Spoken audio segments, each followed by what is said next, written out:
আসসালামু আলাইকুম ওয়া রাহমাতুল্লাহি ওয়া বারাকাতুহু।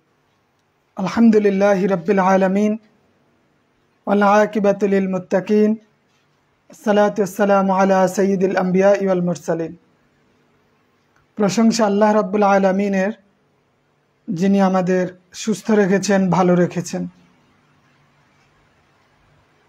আশা করি সবাই ভালো আছেন। ক্লাস লিংক আমি হোয়াটসঅ্যাপে দিয়ে দিয়েছি। অনেকেই বলেন যে যুক্ত হতে পারেন না, তো ওনারা যদি একটু হোয়াটসঅ্যাপটা দেখে সেক্ষেত্রে আশা করি তাদের সমস্যা হবে না।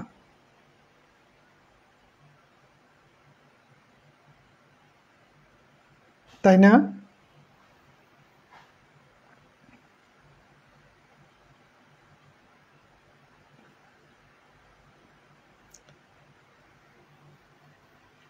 সাউন্ড ক্লিয়ার আছে কিনা আমাকে একটু নিশ্চিত করবেন। আনারুল ইসলাম সাহেব, আব্দুল্লাহ আল মামুন সাহেব,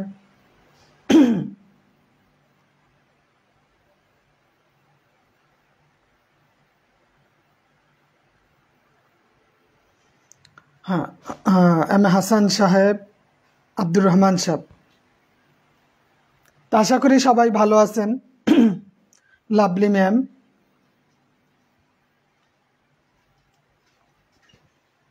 ওকে, thank you. Ayesha Siddiqa ma'am, ওয়ালাইকুম আসসালাম ওয়া রাহমাতুল্লাহ।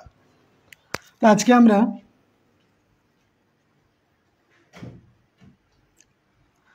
শুরুতেই বাইবার ক্লাসটা, বাইবার বিশেষ করে আজকে হাদিস অংশ থেকে কথা বলবো। তো এটা ইবতেদায়ী মৌলবী, সহকারী মৌলবী, মানে সকলের জন্যই প্রযোজ্য, বা প্রভাষকের ক্ষেত্রে একই কথা। ওয়ালাইকুম আসসালাম রফিকুল ইসলাম সাহেব, লাভলি ম্যাম, সাজিদুর রহমান মানিক সাহেব। প্রথমে আমরা হজরত আবু দাউদ শরীফ যিনি লিখেছেন,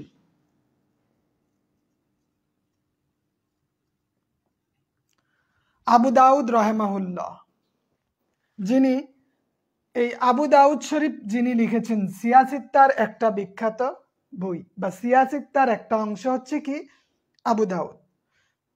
বুখারী, মুসলিম, তিরমিজি, নাসাই, ইবনে মাজা, আবু দাউদ, মোট 6টা বই। 6টার একটা বই হচ্ছে, বা একটা হাদিস গ্রন্থ হচ্ছে আবু দাউদ। যিনি এই আবু দাউদ রাহিমাহুল্লাহ 202 হিজরিতে ইরাকের সিজিস্তানে জন্মগ্রহণ করেছেন। 202 হিজরি তিনি ইরাকের সিজিস্তানে, ইরাকের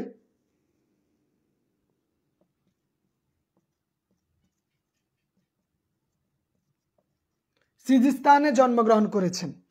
হযরত আবু দাউদ রাহিমাহুল্লাহ বা ইমাম আবু দাউদ রাহিমাহুল্লাহ 202 হিজরিতে ইরাকের সিজিস্তানে জন্মগ্রহণ করেছেন। আয়েশা রহিম ম্যাম, ওয়াহাব সাহেব, জি আলহামদুলিল্লাহ। তিনি অনেক জায়গায় ভ্রমণ করেছেন, বিশেষ করে আপনার সিরিয়া, ইরাক, খোরাসান এবং জাজিয়া, অনেক জায়গায়। না, এটা ঠিক না ইউসুফ আলী সাহেব, সবসময় হাসি খুশি থাকার চেষ্টা করি। তাহলে আবু দাউদ তিনি ইরাকের সিজিস্তানে জন্মগ্রহণ করেছেন। যিনি 202 জন্মগ্রহণ করেছেন, কিন্তু 275 হিজরিতে মৃত্যুবরণ করেছেন। 275 হিজরিতে মৃত্যুবরণ করেছেন। কোথায়? তিনি বসরায় মৃত্যুবরণ করেছেন। সিজিস্তানে জন্ম, কিন্তু বসরাতে মৃত্যু। বসরায় মৃত্যুবরণ করেছেন ইমাম আবু দাউদ রাহিমাহুল্লাহ। 3 তারিখ পর্যন্ত আব্দুল করিম সাহেব। তাহলে মনে থাকবে, হযরত ইমাম আবু দাউদ রাহিমাহুল্লাহ 202 হিজরিতে জন্ম, কোথায়? ইরাকের সিজিস্তানে, এবং তিনি 275 মৃত্যুবরণ করেন কোথায়? বসরাতে। সিয়াসিত্তার 6টা বিশুদ্ধ হাদিস গ্রন্থের মধ্যে একটা হচ্ছে আবু দাউদ শরীফ। একটার নাম কি? আবু দাউদ শরীফ।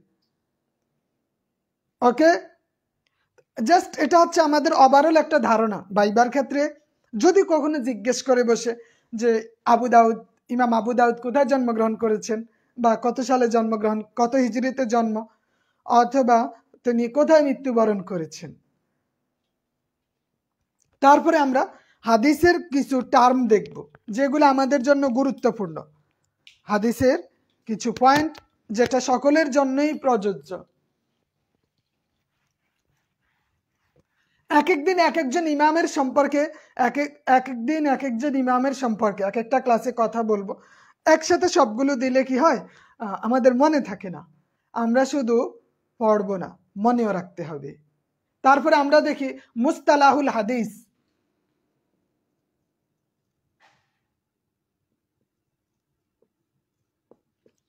মুস্তালাহুল হাদিস এখানে ওই দেওয়া যায়।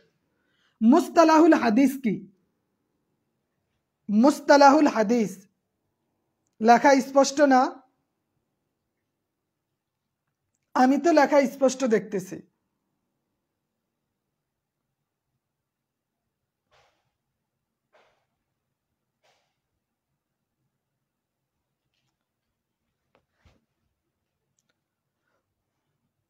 কি লেখা বোঝা যায়?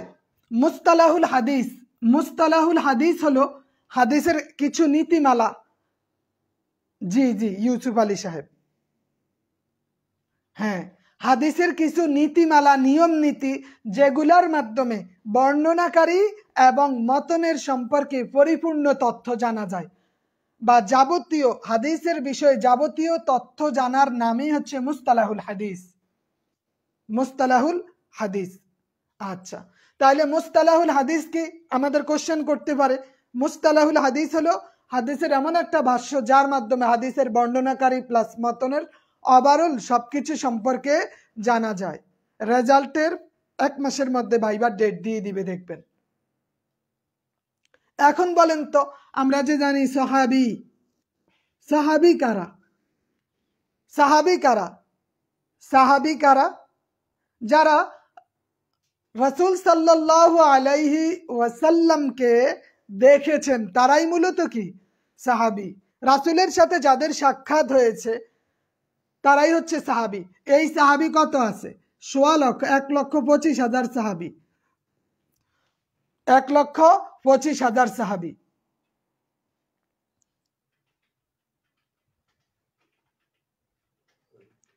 এইটা আমরা মনে করি, আমাদের একটা ভাষ্য কি আমরা জানি প্রায় 1,25,000 সাহাবী, কিন্তু মূলত দুইটা মতামত পাওয়া যায় স্পষ্ট। একটা হচ্ছে 1,14,000, আরেকটা বলছে 1,24,000।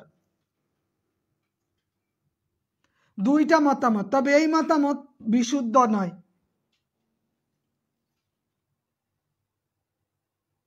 পিডিএফ করতেছি, রেডি করতেছি, ওগুলা একটু অপেক্ষা করতে হবে। তাহলে সাহাবী হলো যারা রাসূল সাল্লাল্লাহু আলাইহি ওয়াসাল্লামের সাথে সাক্ষাৎ করেছেন। এবং সাহাবীদের সংখ্যা কত বলছেন? কেউ বলছেন সাহাবীদের সংখ্যা হয়েছে 1,14,000, তবে কেউ কেউ বলছেন যে সাহাবীদের সংখ্যা হলো 1,24,000। 1,24,000 দুইটা মতামত পাওয়া যায়। জি, আব্দুল্লাহ আল মামুন সাহেব, ওইটা আপনি একটু স্ক্রিনটা এইভাবে একটা টান দিতে হবে, তাইলে মনে হয় ওইটা ক্লিয়ার হয়ে যাবে। তারপরে আমরা দেখব মুকাসসিরিন ফির রিওয়ায়া। এরপরে আমরা আরেকটা জিনিস দেখি যে মুকাসসিরিন ফির রিওয়ায়া অধিক হাদিস কারা বর্ণনা করেছেন।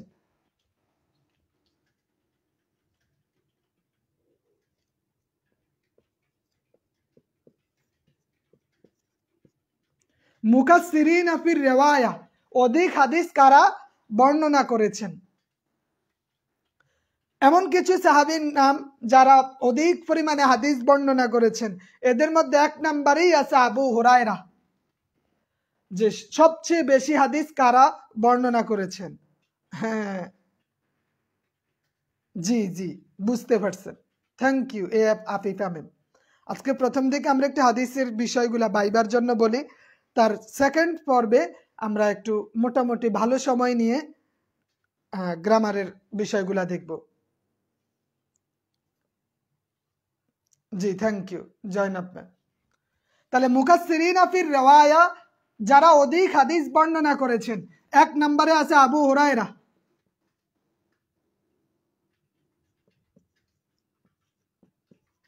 1 নম্বরে কে? আবু হুরায়রা অথবা আবি হুরায়রা যাই দেন, আবু হুরায়রা সবচেয়ে বেশি হাদিস বর্ণনা করেছেন। তিনি 5374টি হাদিস বর্ণনা করেছেন। 5374টি হাদিস বর্ণনা করেছেন কে? আবু হুরায়রা। আর আব্দুল্লাহ ইবনে ওমর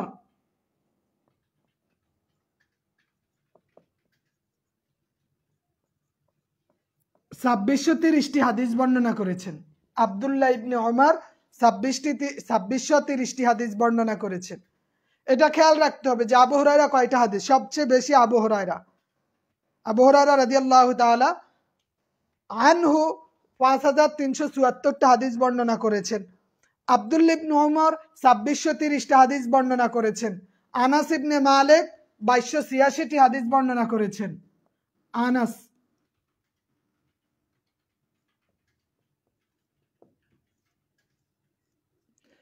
ইবনে মালিক 2286টি হাদিস বর্ণনা করেছেন। আনাস ইবনে মালিক। আর আয়েশা রাদিয়াল্লাহু তাআলা 2210টা হাদিস বর্ণনা করেছেন।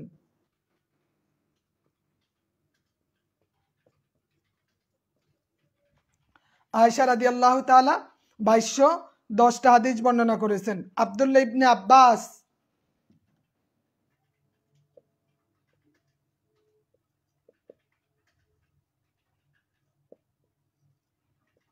আব্দুল্লাহ ইবনে আব্বাস 1660টা হাদিস।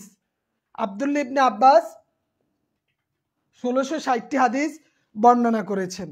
আব্দুল্লাহ ইবনে আব্বাস কয়টা হাদিস বর্ণনা করেছেন? 1660টা হাদিস বর্ণনা করেছেন। আর জাবের ইবনে আব্দুল্লাহ 1110। জাবের ইবনে আব্দুল্লাহ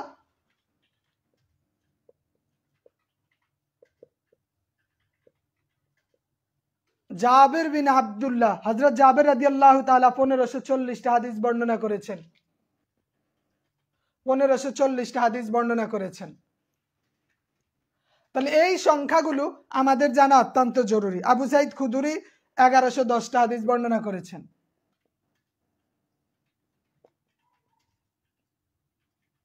1110টা হাদিস বর্ণনা করেছেন। তাহলে এই কয়েকটা জিনিস, এই কয়েকটা নাম আমাদের বেশি মনে রাখতে হবে। যে আমাদের জিজ্ঞেস করতে পারে আবু হুরায়রা সবচেয়ে বেশি হাদিস কে বর্ণনা করেছেন, বা আব্দুল্লাহ ইবনে উমর কয়টা হাদিস বর্ণনা করেছেন, অথবা আব্দুল্লাহ ইবনে আব্বাস রাদিয়াল্লাহু তাআলা কয়টি, আয়েশা রাদিয়াল্লাহু তাআলা কয়টি, বা আপনার জাবের ইবনে আব্দুল্লাহ অথবা আব্দুল্লাহ ইবনে আব্বাস, আবু সাইদ খুদরি কে কয়টা হাদিস বর্ণনা করেছেন, এই বিষয়গুলো আমাদের জানতে হবে।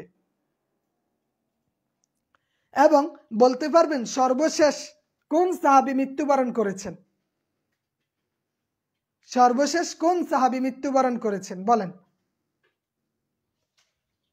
এইটা মাথায় রাখতে হবে। তবে এগুলা নোটের মধ্যে চলে আসবে, এগুলা পিডিএফ এর মধ্যে আমি উল্লেখ করে দিব কে কয়টা হাদিস বর্ণনা করেছেন।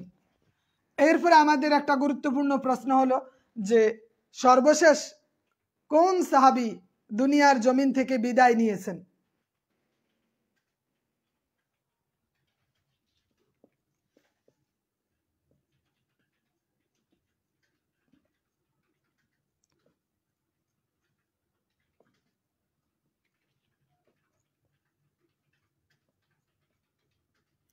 হযরত তোফায়েল আমেরি রাদিয়াল্লাহু তাআলা আনহু। হযরত তোফায়েল আমেরি রাদিয়াল্লাহু তাআলা 1101 হিজরিতে,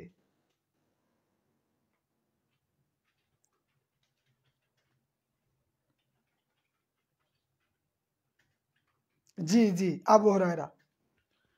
হযরত তোফায়েল আমেরি রাদিয়াল্লাহু তাআলা, হযরত তোফায়েল আমেরি রাদিয়াল্লাহু তাআলা সর্বশেষ পৃথিবীর জমিন থেকে সাহাবাই কেরামের মধ্যে 1,14,000 অথবা 1,24,000-এর মধ্যে সর্বশেষ যিনি দুনিয়ার জমিন থেকে বিদায় নিয়েছেন ওনার নাম কি? হযরত তোফায়েল আমেরি রাদিয়াল্লাহু তাআলা, যিনি মক্কা ইন্তেকাল করেছেন। তোফায়েল আমেরি কোথায় ইন্তেকাল করেছেন? মক্কা ইন্তেকাল করেছেন 101 হিজরিতে। 101 হিজরিতে মক্কা ইন্তেকাল করেছেন, 101 হিজরি। ওকে, এটা মাথায় রাখতে হবে। এরপরে সাহাবাই কেরাম 12 ক্যাটাগরির প্রশ্ন আসতে পারে যে সাহাবাই কেরাম কয় ক্যাটাগরির ছিলেন, কত রকমের সাহাবী ছিলেন। হাদিসের পরিভাষায় 12 ক্যাটাগরির সাহাবী ছিলেন, 12 রকমের,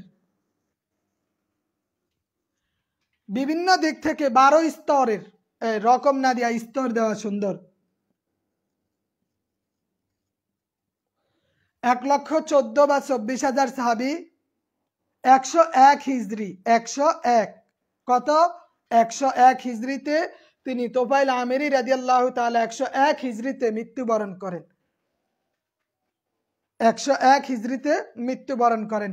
সাহাবাই কেরামের স্তর ছিল 12টা। কয়টা স্তর? 12টা স্তর ছিল।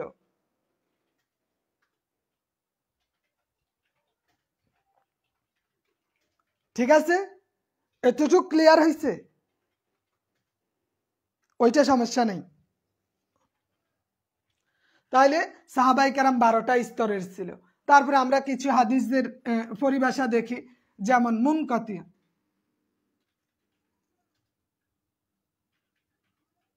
মুনকাতি, মুনকাতি এই হাদিস, মুনকাতি কাকে বলে? যেই হাদিসের যে সনদ থেকে একজনের নাম বাদ পড়ে গেছে, যে এই হাদিসের সনদের ধারাবাহিকতা থেকে একজনের নাম বাদ পড়ে গেছে, তাকে বলে মুনকাতি। তাকে কি বলে? মুনকাতি। যে হাদিসের সনদের ধারাবাহিকতা থেকে একটা নাম, একটা রাবীর নাম বাদ পড়ে গেছে, তাকে কি বলে? তাকে মুনকাতি বলে।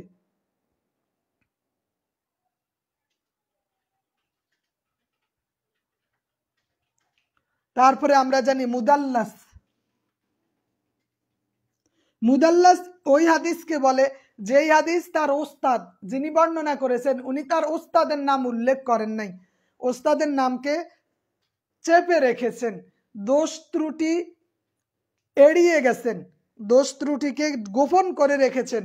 যেই হাদিসের রাবি তার ওস্তাদের নাম গোপন করেছেন, অথবা হাদিসের যেই রাবি থেকে উনি নিয়েছেন ওনার দোষ ত্রুটি গোপন করেছেন, এমন হাদিসকে বলে মুদাল্লাস। আর যেই হাদিসের সনদ থেকে কোনো একজনের নাম বাদ পড়ে গেছে তাকে বলে মুনকাতি। যেই হাদিসের, এটা আসতেছে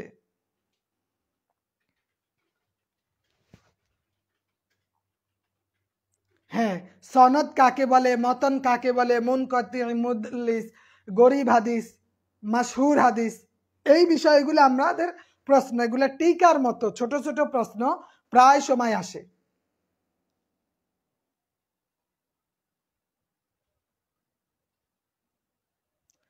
আচ্ছা,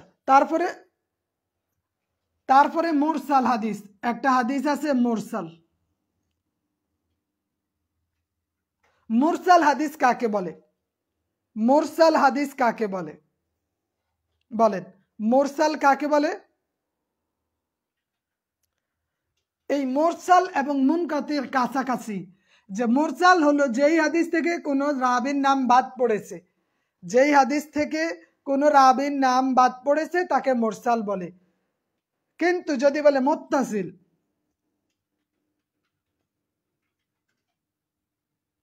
মুত্তাসিল হলো যেই হাদিস রাবী সরাসরি রাসূল সাল্লাল্লাহু আলাইহি সাল্লাম পর্যন্ত পৌঁছে গেছে, যেই হাদিসের মূল মানে বক্তব্য রাসূল সাল্লাল্লাহু আলাইহি সাল্লাম থেকে পর্যায়ক্রমে সাহাবাই কেরাম থেকে আস্তে আস্তে হাদিস এসেছে, ওইটাকে বলে মুত্তাসিল। ওইটাকে কি বলে?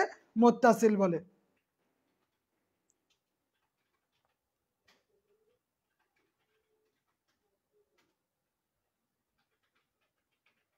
ওইটাকে মুত্তাসিল বলে। তারপরে জয়ীফ কি?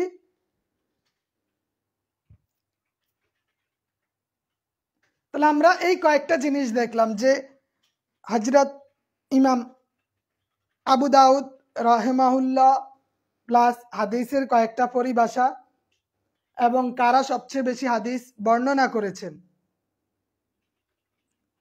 এগুলা তো নোট করতেছি, বললাম না এগুলা নোট করে দিতেছি, নাইলে অনেক সময় আপনাদের মনে থাকবে না। আশা করি 2-3 দিনের মধ্যে পরিপূর্ণ পিডিএফটা আপনাদের কাছে পৌঁছে দিতে পারবো ইনশাআল্লাহ। তাহলে আমরা এই কয়েকটা বিষয় আমরা একটু দেখব, ঠিক আছে? এই কয়েকটা বিষয় আমরা একটু দেখে নিব। আস্তে আস্তে আমরা পর্যায়ক্রমে আরো ধারাবাহিকভাবে সামনে অগ্রসর হব। তা আমরা কিন্তু নাহু সরফের, বিশেষ করে মিজানুস সরফ থেকে মাজি এবং মুজারা, মাজি মুদারে, এই দুইটা দেখেছি, তাই না? মাজি 6 প্রকার, মজারের প্রকারগুলো হ্যাঁ পরীক্ষা নিব। লাভলি ম্যাম, মাজি এবং মোজারা। তাহলে মাজি মোজারে এই দুইটা দেখলাম। এখন আমাদের আছে কি আমর এবং নাহি। আমর এবং নেহি, আমর এবং নেহি। আমর এবং নেহির ক্ষেত্রে আমরা বিশেষ করে আমরের কয়টা সিগা, আমরের কয়েকটা অংশ, আমরা হাজার মারুফ, আমরা গায়েব মারুফ, আমরা মুতাকাল্লিম, মারুফ মাজহুল, এই কয়েকটা বিষয় আমাদের আছে। তার আগে আমরা আজকে একটু পূর্বের পড়াগুলো রিভিশন দিয়ে আমর পড়া দিয়ে দিব। একটু পড়াগুলো আমরা রিভিশনের আওতাধীন নিয়ে আসি। প্রাথমিকভাবে আমাদের কিন্তু একটা লক্ষ্য আছে, আমরা জানি, সেটা হচ্ছে কি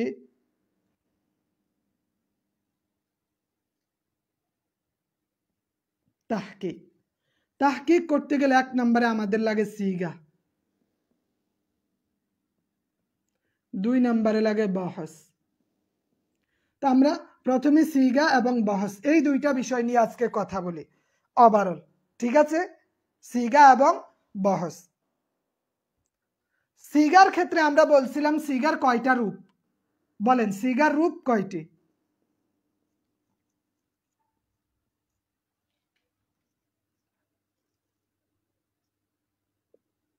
সিগার রূপ কয়টি? ওই দিন বলেছিলাম, বলতে পারবেন সিগার রূপ কয়টি?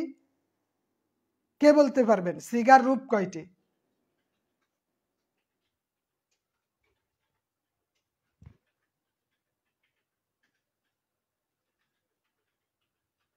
আমরা কিন্তু প্রথম ক্লাসে এটা বলেছিলাম সিগার রূপ, ওই তো আনারুল ইসলাম বলছে 14টি, হয় নাই?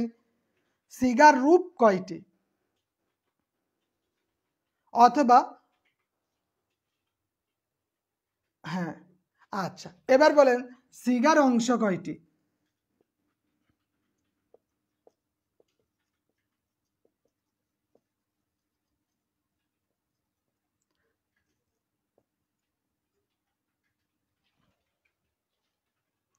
সিগার অংশ কয়টি? হয় না কইছি দেখে ওমর ফারুক সাহেব উল্টে গেল, মেহেদি হাসান সাহেব উল্টে গেল। সিগার রূপ আমরা জানি কয়টি, যে গর্দান আর কি 14টা। আর সিগার অংশ কয়টা? সিগার অংশ কয়টি? সিগার অংশ হলো 3টা। সিগার অংশ কয়টা? 3টা। কি কি? 1 নম্বরে আমরা জানি শখস, আদত, জিন্স। সিগার অংশ কয়টি? সিগার অংশ 3টি। একটা হচ্ছে শখস। শখস মানে কি? শখস আমরা জানি পুরুষ। শখস কি? পুরুষ। এই শখসের আমরা জানি 3টা অংশ। একটা কি? গায়েব, হাজির, মুতাকাল্লিম। শখস। আদত, আদত কয়টা? আদত 3 প্রকার। আদত মানে বসন 3 প্রকার। একটা কি? ওয়াহিদ, তাসনিয়া, জামআ। আর জিন্স, জিন্স কয় প্রকার?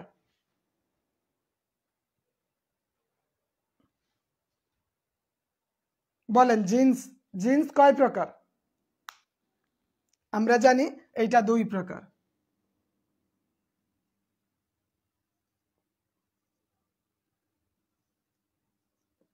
মুয়ান্নাস।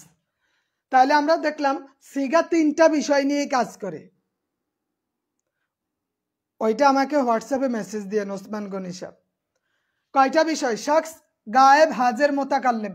আদত, ওয়াহিদ, তাসনিয়া, জামআ। জিন্স, মুজাক্কার, মুয়ান্নাস। এই 3টা বিষয়ের নামই হচ্ছে সিগা। এখন যদি বলে যে সিগা ফাইলের বা কর্তা অনুযায়ী, কর্তার শাখস আদাত জিন্সের ভিত্তিতে সিগা হইল 14টা, কর্তার শাখস আদাত জিন্স এগুলার ভিত্তিতে সিগা কয়টি? 14টি। সিগা 14টি। আমরা জানি গায়েব, হাজির, মুতাকাল্লিম, মুজাক্কার, মুয়ান্নাস, ওয়াহিদ, তাসনিয়া, জমা, এই কয়েকটা বিষয় আমাদের জানতে হবে, তাইলে আমরা প্রাথমিকভাবে যে সিগার কাজটা করতে পারবো। এরপরে আমাদের একটা বিষয় দেখতে হবে যে এগুলার জন্য আমাদের কি করা লাগে।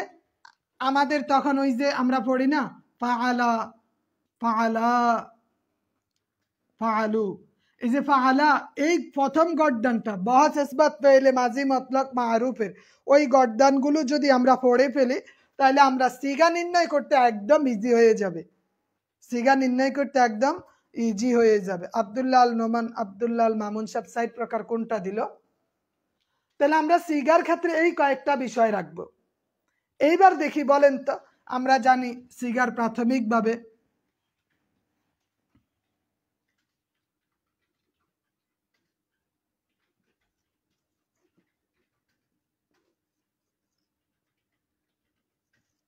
মাজি এহতেমালির সিগা চিনার উপায় কি? বলেন, মাজি এহতেমালির সিগা চিনার উপায়টা কি বলতে পারবেন?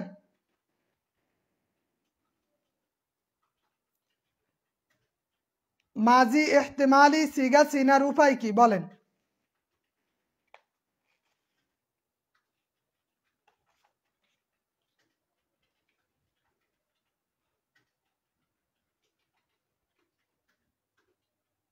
লাআল্লামা কি?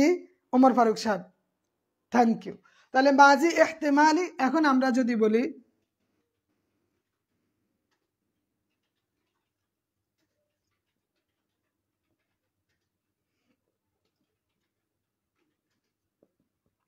লাআল্লামা ফাআলতুন্না, কোন সিগা হবে? লাআল্লামা ফাআলতুন্না কোন সিগা হবে বলেন তো? লাআল্লামা ফাআলতুন্না।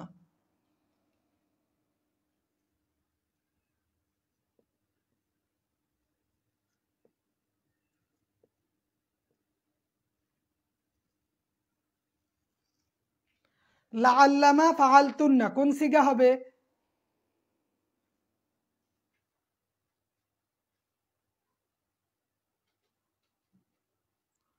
জমা মুয়ান্নাস, জমা মুয়ান্নাস।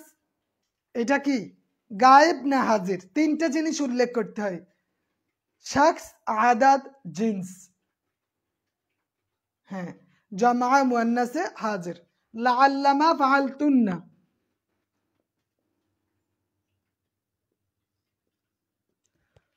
জমা মুয়ান্নাসে হাজির। তিন জিনিসের নাম হইছে সিগা। কয় জিনিসের নাম? শাখস, আদাদ, জিন্স, তিনটা জিনিস লাগবে। আর বলেন কানু দরাবু এইটা কোন সিগা? কানু দরাবু কোন সিগা বলেন?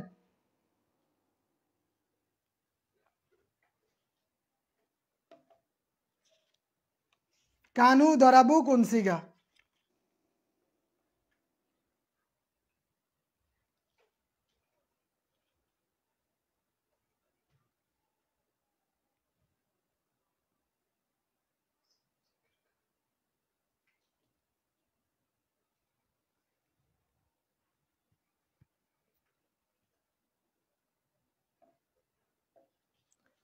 হ্যাঁ, জমা মুজাক্কারে গায়েব, একদম সহজ বিষয়। আমরা জানি দরাবা, দরাবা, দরাবু, 3 নাম্বারটা।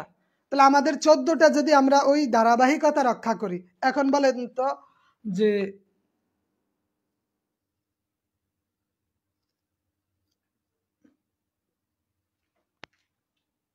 অথবা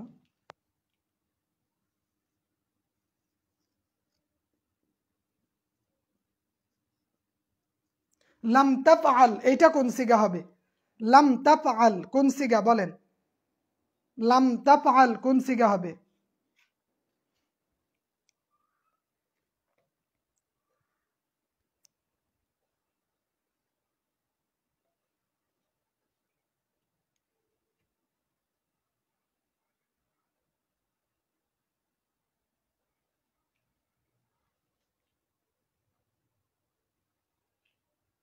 এবং এটার হ্যাঁ লাম তাফআল কোন সিগা?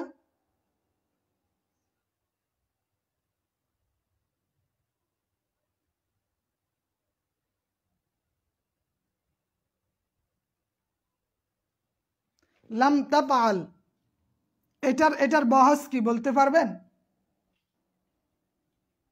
লাম তাফআলের বহসটা কি হবে, কে বলতে পারবেন?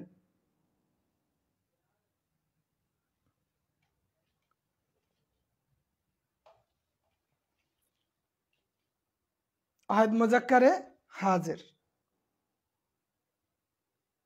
এটার বহস কি হবে? তাহলে আমরা জানি স্বাভাবিকভাবে সিগা নির্ণয় করতে আমাদের খুব একটা কঠিন মনে হবে না। সিগা নির্ণয় করতে আমাদের হ্যাঁ নফি জিহাদ বলাম। কিভাবে বুঝলেন বলেন তো? এখানে লাম আছে, যদি লাম থাকে তাহলে নফি জিহাদ বলাম হবে।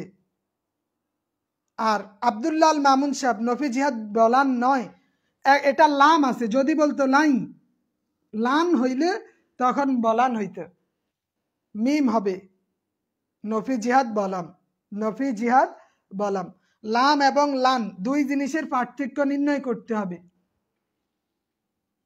তাহলে আমরা স্বাভাবিকভাবে সিগা নির্ণয় করতে অন্তত পারবো, যাদের প্রাথমিক ধারণাগুলো আছে। সিগা নির্ণয় করতে পারবো নাকি এখন আমাকে আবার ওই ধরাই ধরাই পড়াইতে হবে? সিগা নির্ণয় করতে পারবেন? কোনটা কোন সিগা? 14টার ক্ষেত্রে স্বাভাবিক অবস্থায় আমরা হ্যাঁ। এরপরে আমরা দেখি বহসের ক্ষেত্রে। বহসের ক্ষেত্রে অনেকগুলা বিষয় লক্ষ্য রাখতে হয়। বহসের ক্ষেত্রে আমাদের প্রথমে দেখতে হবে এইটা কি মাজি নাকি মুদারে,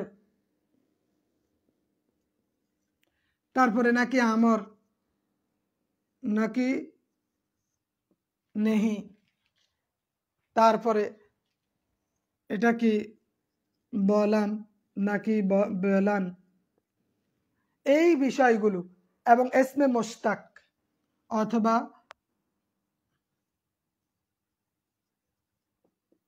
ইসমে মুশতাক, অনেকগুলা বিষয়ের নাম আমাদের এইখানে দেখতে হয়। এরপরে মাজির ক্ষেত্রে আমরা যা দেখি ইসবাত,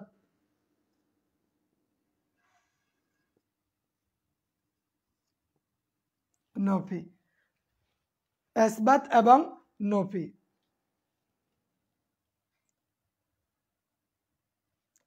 কতগুলা বিষয় আমাদের এইগুলা হ্যাঁ মারুফ নাকি মাজহুল। তারপরে আমরা আরো দেখতে পাই কি মারুফ মাজহুল। এতগুলা বিষয় মাথায় রেখে আমাদের নিশ্চিত হতে হবে। এর বাইরে কি আর কিছু আছে? এগুলোর বাহিরে বহসের ক্ষেত্রে আমাদের কি আর কিছু আছে বলেন? হয় মাজি হবে, না হয় মজারা হবে, হয় আমর হবে, না হয় নেহি হবে, ইসবাত হবে, না হয় নফি হবে, মারুফ হবে, না হয় মাজহুল হবে, বলান হবে অথবা বলাম হবে। এই কয়েকটা বিষয় 1 2 3 4 5 6 7 8 9 10 11 12, 11টা। এগুলার বাহিরে আমাদের আর কিছু আছে? হয় সাকিলা হবে, না হয় খাফিফা হবে। বাহাসের ক্ষেত্রে এই কয়েকটা জিনিস জানা জরুরি, এর বাইরে তো আর কিছু হবে না, হয় সাকিলা না হয় খাফিফা, যেটা আমি বলাম অথবা বলান দিয়ে দিছি। এই কয়েকটা বিষয় যদি আমরা মাথায় রাখতে পারি, সেই ক্ষেত্রে বহস নির্ণয় করাটা আমাদের জন্য অনেক বেশি সহজ হয়ে যাবে। বহসের ক্ষেত্রটা অত্যন্ত জরুরি, কারণ আমরা জানি হা বোধক হইলে ইসবাত হবে, না বোধক হলে নফি হবে, তারপরে কোনটা মারুফ হবে কোনটা মাজহুল হবে, কর্তৃবাচ্য হলে মারুফ। ওগুলা কোথায়? ওমর ফারুক সাহেব বলছে ইসমে ফাইল ইসমে মাফউল। আমরা জানি ইসমে মুশতাক, ইসমে মুশতাকের মধ্যেই চলে আসছে সবগুলো, ইসমে মুশতাকের মধ্যেই সবগুলো চলে আসছে। এরপরে আমরা মাজির সিগা কিভাবে নির্ণয় করব? এইখানে আমরা জানি মাজির ক্ষেত্রে কি কি আছে। মাজির ক্ষেত্রে আমরা যেমন কদ আছে, কানা আছে, লাআল্লামা আছে, লাইতামা আছে, তারপরে কানা প্লাস মুজারা আছে, এই কয়েকটা বিষয় থাকলে সেগুলা কি। তারপরে আমরা জানি মারুফ এবং মাজহুল, এইখানে আবার দুইটা জিনিস আছে, একটা হচ্ছে মা অথবা লা, হ্যাঁ বোধক এবং না বোধক, হ্যাঁ বোধক এবং না বোধক। আমার কথা কি বুঝতে পারতেছেন নাকি জটিল মনে হইতেছে বলেন তো? আপনাকে আমি যে কয়েকটা বিষয় বললাম, বিষয়গুলো আপনার কাছে স্পষ্ট হইতেছে কিনা? যে আমরা বাহাস নির্ণয় করতে গেলে এই যে এই কয়েকটা যে লিখলাম, এগুলার বাহিরে আমাদের আর কিছু নেই, এগুলা থেকেই আসবে। যে আমাদের হয় মাজি হবে, মাজির 6 প্রকার আমরা জানি, মাজি মতলক, করিব, বাঈদ, ইস্তিমরার, ইহতিমালি, তামান্নাই, এই 6 প্রকারের কোন একটা আসবে, হয় মারুফ আসবে, নয় মাজহুল আসবে, হয় ইসবাত আসবে, নয় নফি আসবে, এই তো। এবং নফি হলে সেক্ষেত্রে কোথায় মা হবে, কোথায় লা হবে, আমাদের তারপরে সাকিলা হবে, খাফিফা হবে, মারুফ মাজহুল, আমর হবে, নাহি হবে, আর ইসমে মুশতাক হবে। এই সবগুলোর নামই হচ্ছে কি, আবু হুরায়রা সাহেব কথা বলবেন, এই সবগুলোর নামই হচ্ছে বাহাস। এই সবগুলোর নাম কি? বাহাস।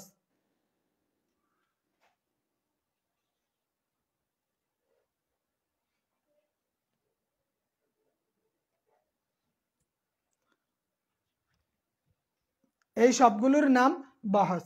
তারপরে আমরা দেখি ইসমে মুশতাকটা।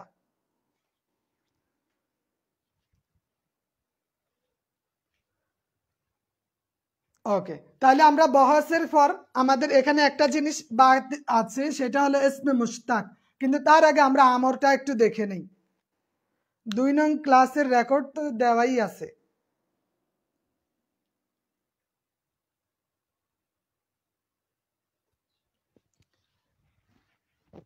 আচ্ছা, এবার আমরা দেখি আমরের ক্ষেত্রে। আমরের ক্ষেত্রে 6টা 6টা, 12টা এবং 2টা করে দেওয়া। আমরা যদি প্রথমেই লিখি যে আমরে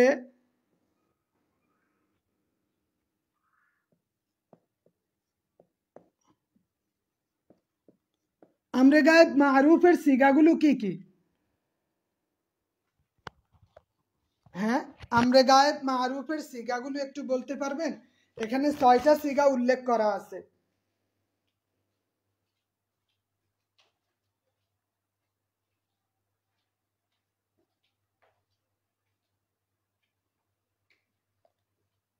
মোজারা থেকে মোজারার আলামত গুলো আমাদের এখানে বাদ দিতে হবে, তাই না? মোজারার আলামত বাদ দিয়ে আমাদের এগুলা দেখতে হবে। আমরা জাস্ট আনারুল, ওকে, হ্যাঁ, আমরে গায়েব মারুফের এখানে কয়টি? এখানে 6টি আছে। যেমন আমরা জানি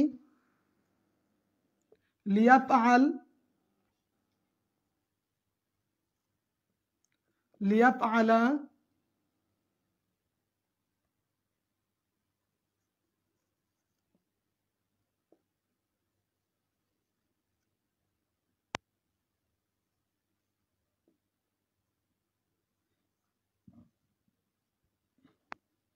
লিয়াফআল না, টোটাল কয়টা দেওয়া আছে? হ্যাঁ, লিয়াফআল, লিয়াফআলা, লিয়াফআলু, লিতাফআল, লিতাফআলা, লিয়াফআলনা, এই 6টা কি আমরে গায়েবের ক্ষেত্রে, এই 6টা আমরে গায়েবের ক্ষেত্রে। তারপরে আমরা জানি আমরে হাজির, এখানে আমর মানি কোনো কিছু আদেশ। আমর মানি কি? আমরা জানি আমর মানি হচ্ছে আদেশ। যেমন লিয়াফআল, ওয়াহিদ মুজাক্কারে গায়েব, সে একজন পুরুষ যেন করে, আমরা তাকে ওইভাবে, সে একজন পুরুষ যেন করে, কাজটা আদেশ করা হয়েছে, সে যেন করে। আবার যদি আমরা হাজিরেরটা উল্লেখ করি, আমরে হাজিরের ক্ষেত্রে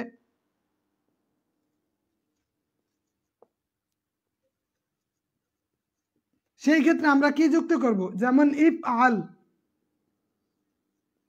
ইফ আলা, ইফ আলু,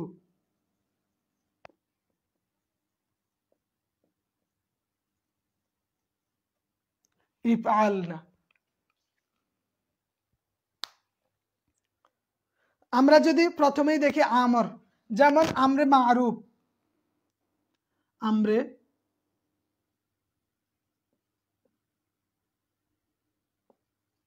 আমরে মারুফ মানে আমি এটা বললাম এখানে গায়েব হাজের মোতাকাল্লিম সবগুলোই আছে।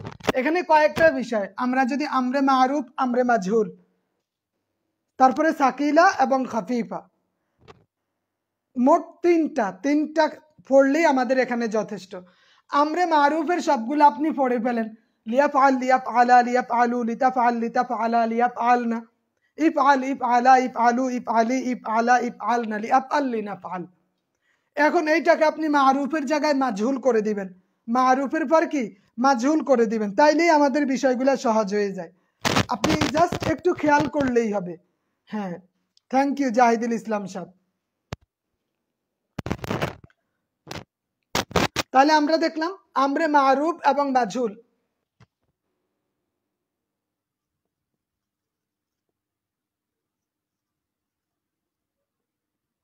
আমরে মারুফ এবং মাজহুলের এখানে টোটাল 14টা করে 28টা সিগা আছে। এটা আমরা আমর মানে আদেশ করা কোনো কিছু, লিয়াফআল, লিয়াফআলা, লিয়াফআলু, লিতাফআল। এখন বলেন লিয়াফআলু এটা কোন সিগা? লিয়াফআলু কোন সিগা বলতে পারবেন?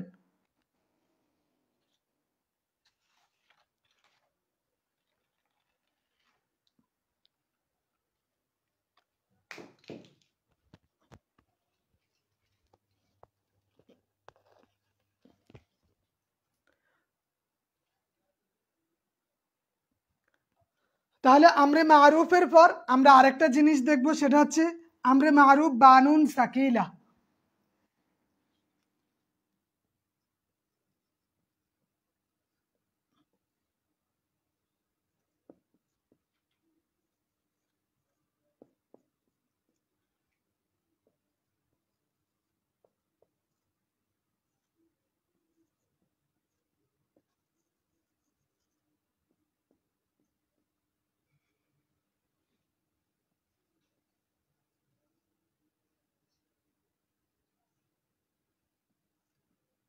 এই তিনটা 1 2 3 এটা হচ্ছে আমরে মারুফ এবং মাজহুল। এই কয়েকটা বিষয় যদি আমরা মাথায় রাখি, তিনটা জিনিস আমাদের মাথায় রাখতে হবে, আমরে মারুফ, আমরে মাজহুল, আমরে মারুফ বানুন সাকিলা, আমরে মাজহুল বানুন সাকিলা, আমরে মারুফ বানুন খফিফা, আমরে মাজহুল বানুন খফিফা। এই তিন জিনিস মাথায় রাখলেই তো আপনার মোটামুটি আমরটা কমপ্লিট হয়ে যায়। তিন জিনিস মাথায় রাখলেই আমর কমপ্লিট হয়ে যায়। সাকিলার ক্ষেত্রে আমরা কি বলতে পারি? যেমন সাকিলার যদি সিগার ক্ষেত্রে আমরা বলি লিয়াফ আলান্না, লিয়াফ আলান্না। আবার আমরা মারুফের ক্ষেত্রে আমরা বলি লিয়াফ আল। একটা হচ্ছে লিয়াফ আল আর এটা হচ্ছে লিয়াফ আলান্না। আবার আমরা যদি খফিফার ক্ষেত্রে যাই, তখন আমরা কি দেখি? লিয়াফ আলান, লিয়াফ আলান। সাকিলার ক্ষেত্রে তাসদিদ যুক্ত নুন আর খফিফার ক্ষেত্রে সাকিন যুক্ত নুন।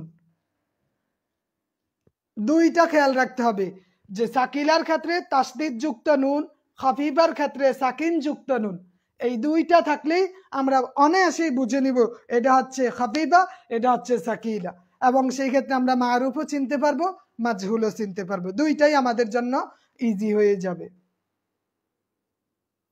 আমরের ক্ষেত্রে এই তিনটা টার্ম আমাদের মাথায় রাখতে হবে যে আমরে মারুফ লিয়াফ আল, লিউফ আল, আমরে মারুফ বানুন সাকিলা, লিয়াফ আলান্না, লিয়াফ আলান্না, আমরে মারুফ বানুন খফিফা, লিয়াফ আলান।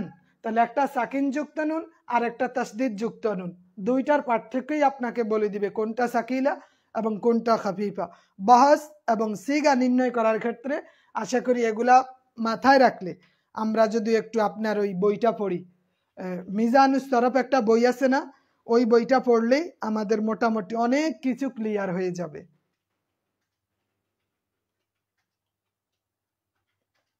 আমি আর পড়া দিব আজকে? আর কিছু পড়া দিব নাকি শুধু আমরটাই রাখবো, যাতে আপনার আমরটা, অনেকের যেহেতু প্যাচ লাগে, আশা করি এখন যদি একটু বাসায় পড়েন আপনার আর প্যাচ লাগবে না, সহজ মনে হবে। যে আমরা লিয়াব আলান না সাকিলা, লিয়াব আলান খাফিফা, এই কয়েকটা জিনিস এই দুইটা মাথায় রাখেন, ওইটা তো অটো চলে আসবে আমরের ক্ষেত্রে। কোনটা মারুফ কোনটা মাজহুল এগুলা সহজেই বুঝতে পারবেন। আরেকটু বাড়াবো? আচ্ছা, তাহলে আমরা আমাদের আজকের কাজ হোক যে আমরা শুধু মারুফটা আমরটা দেখব, শুধু আমরের সিগাগুলো দেখব, আমরের সিগাগুলো দেখব, ঠিক আছে?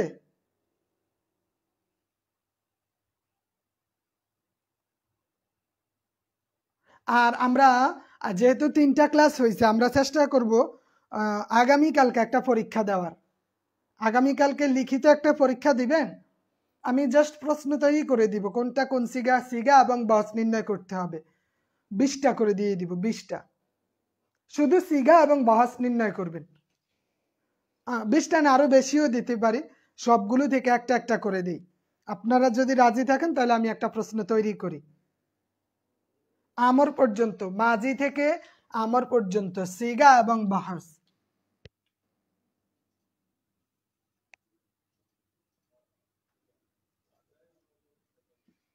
এই দুইটা জিনিস শুধু নির্ণয় করবেন।